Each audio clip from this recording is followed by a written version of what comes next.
Bismillahirrahmanirrahim. Assalamualaikum warahmatullahi wabarakatuh. Alhamdulillahi rabbil alamin. Wa bihi nasta'inu ala umurid dunya waddin. Wassalatu wassalamu ala asyrafil anbiya'i wal mursalin wa ala alihi wa sahbihi rasulillahi ajma'in. Rabbi shrah li sadri wa yassir li amri wahlul 'uqdatam min lisani yafqahu qawli. Amma ba'd.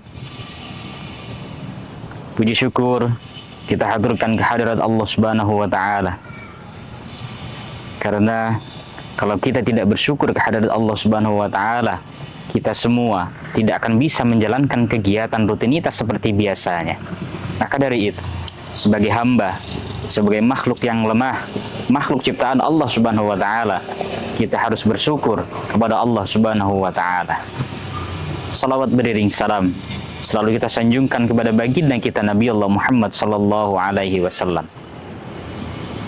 Atas berkat perjuangan Nabi Muhammad sallallahu alaihi wasallam, kita semua bisa mengakses semua ilmu pengetahuan, bisa merasakan nikmatnya ukhuwah Islamiyah seperti yang kita rasakan pada kesempatan kali ini.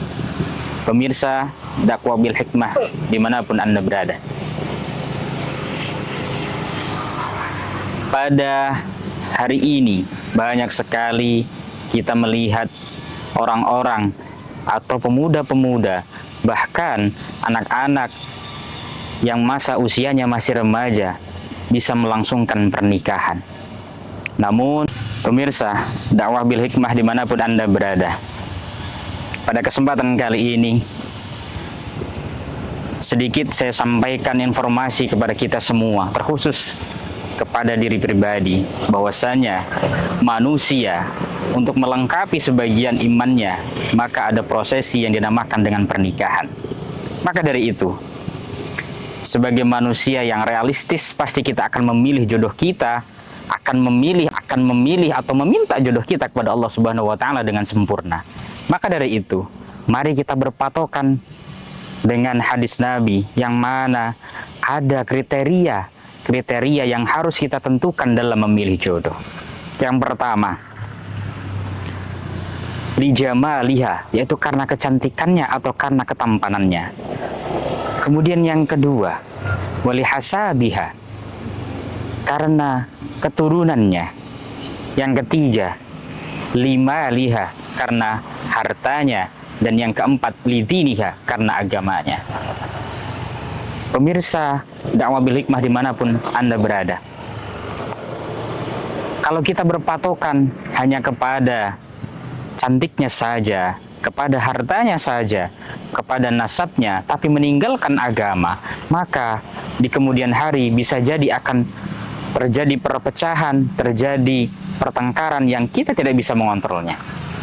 Maka dari itu, ketika kita memilih seorang pasangan atau memilih jodoh, meminta kepada Allah Subhanahu wa taala, maka tanamkan dalam hati, jangan pernah kita mengatakan kita mencari jodoh.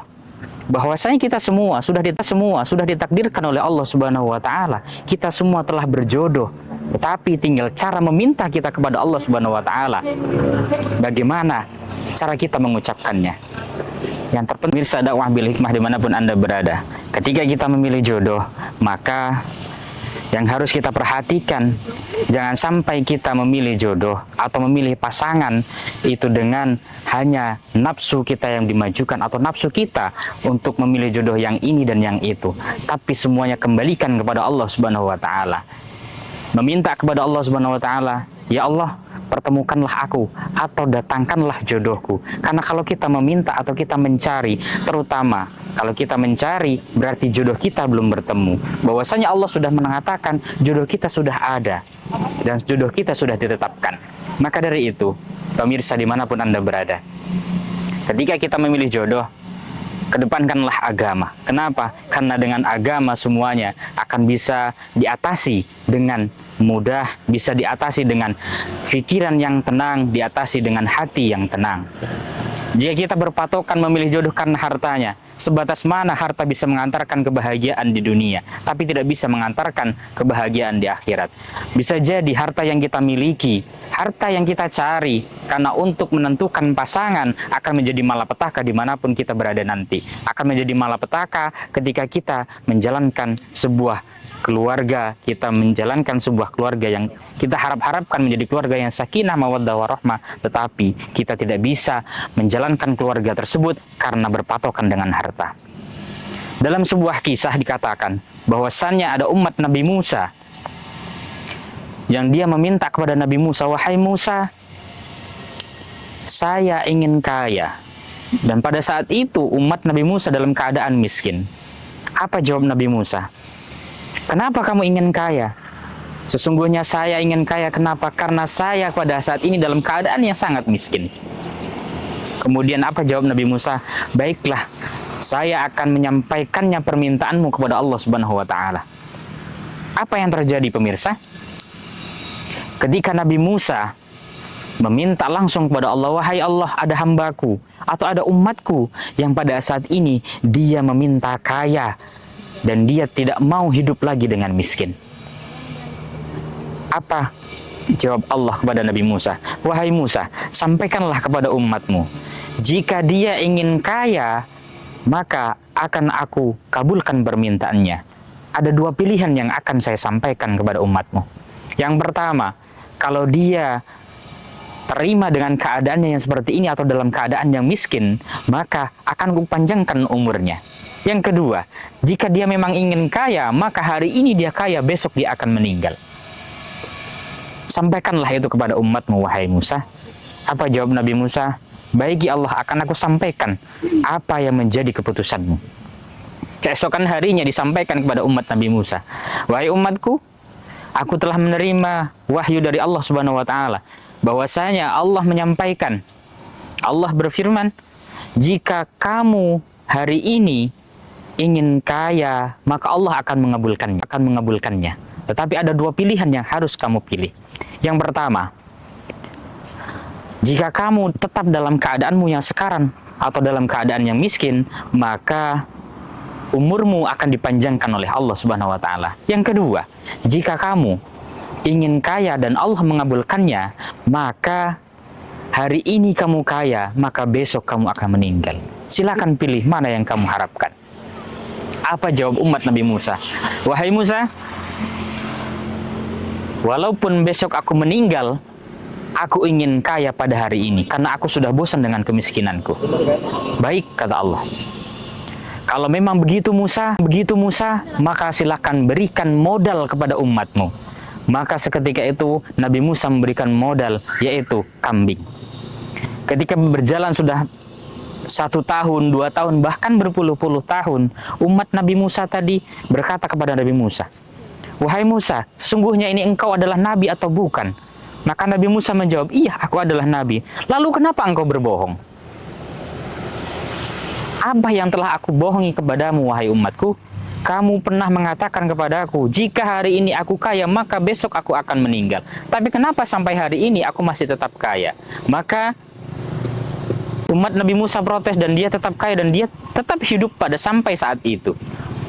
Apa yang terjadi? Maka Nabi Musa bertanya kepada Allah, "Wahai Allah, kenapa umatku sampai hari ini masih hidup?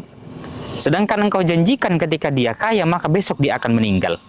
Lalu Allah menjawab, "Wahai Musa, bagaimana aku bisa mencabut nyawa umatku, sementara setiap malam, setiap hari, ada orang yang bersujud berlinang air mata memohon kepadaku, ya Allah, tambahkanlah rizkinya, dekatkanlah rizkinya, panjangkanlah umurnya. Bagaimana aku bisa mencabut nyawanya, sementara setiap malam ada orang yang berdoa seperti itu, wahai Musa." Lalu apa yang terjadi? Pemirsa dakwah bil hikmah dimanapun Anda berada, yang terjadi adalah jika harta itu bisa kita kendalikan dengan baik, maka akan menjadi manfaat untuk kita dan orang lain. Tetapi jika harta tidak bisa kita kontrol, tidak bisa kita manfaatkan dengan baik, yang ada akan memecah belah keluarga, akan memecah belah antara satu dengan yang lainnya. Dan hal ini sudah terjadi dimanapun kita berada, dan contoh-contohnya sudah banyak yang ada di sekitar kita. Maka dari itu, pemirsa dimanapun Anda berada, jika kita ingin memberikan keluarga kita atau menjadikan keluarga kita yang sakinah mawaddah warahmah, maka janganlah terlalu berpatokan kepada harta, karena sudah tetap bahwasanya Allah sudah menentukan rezeki kita berapa hari ini, itulah yang akan kita terima. Kemudian yang kedua, jika kita berpatokan kepada cantiknya saja, maka apa yang terjadi? Hari ini boleh jadi kita bisa berdandan dengan tampan, bisa berdandan dengan cantik, tapi tidak mungkin 10 tahun, 20 tahun ke depan cantik itu akan tetap sama dengan hari ini. Kalau cintanya hanya berpatokan kepada kecantikan saja, atau memilih jodoh karena cantiknya saja, ketika kecantikannya sudah memudar, ketampanannya sudah memudar, apa yang terjadi? Yang terjadi adalah akan memilih lagi jodoh-jodoh yang cantik lagi dan yang kaya lagi. Maka dari itu pemirsa dakwah bil hikmah dimanapun Anda berada, mari tanamkan dalam hati ketika kita meminta jodoh kepada Allah Subhanahu wa Ta'ala, mintalah yang pertama baik agamanya. Jika kita berpatokan kepada orang yang telah baik agamanya, insya Allah Allah akan memberikan kemudahan, Allah akan memberikan keberkahan ketika kita menjalankan keluarga. Ketika kita ingin berumah tangga, maka lihat dulu bagaimana kepribadiannya, bagaimana agamanya. Jika agamanya bagus, bisa membimbing kita ke arah yang lebih baik, maka kenapa kita tolak? Karena sesungguhnya jodoh itu adalah cerminan yang ada dalam diri kita. Jodoh adalah sesuai dengan apa yang kita minta. Maka dari itu pemirsa, mari sama-sama kita berdoa kepada Allah Subhanahu wa Ta'ala agar kita yang sudah menjalankan atau sudah menjadi keluarga, yang sudah menikah, kita meminta kepada Allah Subhanahu wa Ta'ala agar diberikan kemudahan dalam menjalankan aktivitas, diberikan kemudahan dalam mencari rezeki, diberikan kemudahan dalam membimbing keluarga menuju keluarga yang sakinah mawaddah warahmah. Dan bagi para pemirsa yang belum berjodoh atau belum menemukan jodohnya atau belum datang jodohnya, maka mari sama-sama kita berdoa. Semoga Allah datangkan jodohnya. Semoga Allah pertemukan jodohnya dengan jodoh yang terbaik menurut Allah Subhanahu wa Ta'ala, terbaik untuk diri kita, terbaik untuk keluarga. Jadi pemirsa dakwah bil hikmah dimanapun Anda berada, mari sama-sama kita koreksi diri, mari kita sama-sama introspeksi diri agar kita ke depan mendapatkan jodoh yang terbaik untuk diri kita, untuk keluarga, dan sehingga nantinya kita bisa menjadi keluarga yang sakinah, mawaddah, warahmah fid dunya hatal akhirah. Demikianlah sedikit yang saya sampaikan, mudah-mudahan bermanfaat untuk kita semua, terkhusus kepada diri saya pribadi. Aqulu qouli hadza astaghfirullahal adzim wallahul muwaffiq ila aqwamit thoriq. Assalamualaikum warahmatullahi wabarakatuh.